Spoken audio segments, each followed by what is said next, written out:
the gift of tongues is the proclamation of the gospel in a language which one does not know. If they did know it, it wouldn't be a gift of the Spirit.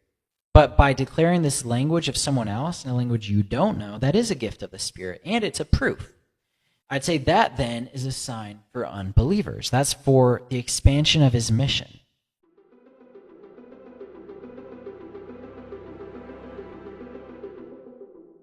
Brothers, do not be children in your thinking. Be infants in evil, but in your thinking be mature. In the law it is written, by people of strange tongues and the lips of foreigners will I speak to this people. And even then they will not listen to me, says the Lord. Thus, tongues are a sign not for believers, but for unbelievers, while prophecy is a sign not for unbelievers, but for believers. Hold on to that. That's really important for the next section we're about to read. So he's saying tongues are a sign not for believers, but for unbelievers, while prophecy is a sign not for unbelievers, but for believers.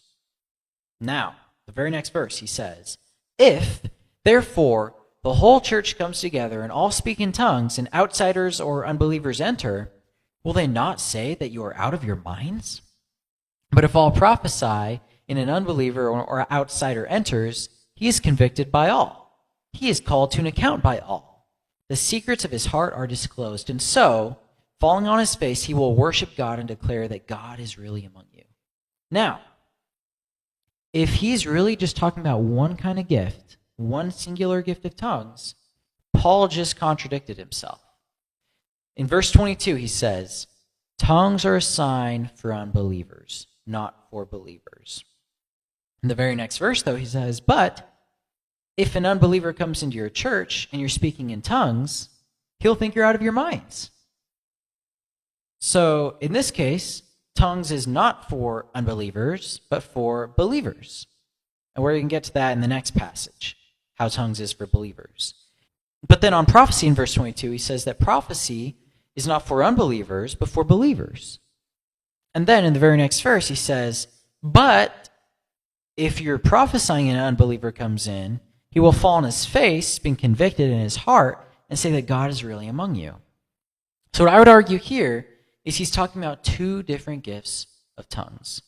And who knows, in the Spirit, they might come from the same branch, they might be closely related, but there's a different purpose. And because it's a different purpose, I'd argue it's a different gift, because the Spirit works towards his purposes and gives the gift for those purposes. Now he talks about, in just the previous verses, he says, look, an unknown people will declare to you in another language my words that you will know.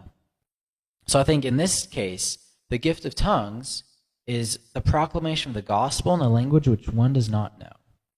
If they did know it, it wouldn't be a gift of the Spirit. But by declaring this language of someone else in a language you don't know, that is a gift of the Spirit, and it's a proof. I'd say that then is a sign for unbelievers. That's for the expansion of his mission.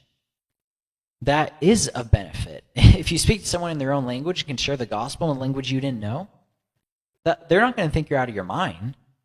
No, they'll believe. They'll be like, wow, how did you speak to me in my own language? That's what we see in Acts.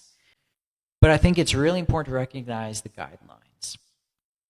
Yes, he gives gifts for the proclamation of the gospel. I've heard that. I've served with people who've experienced that and have spoken in another language that they never learned.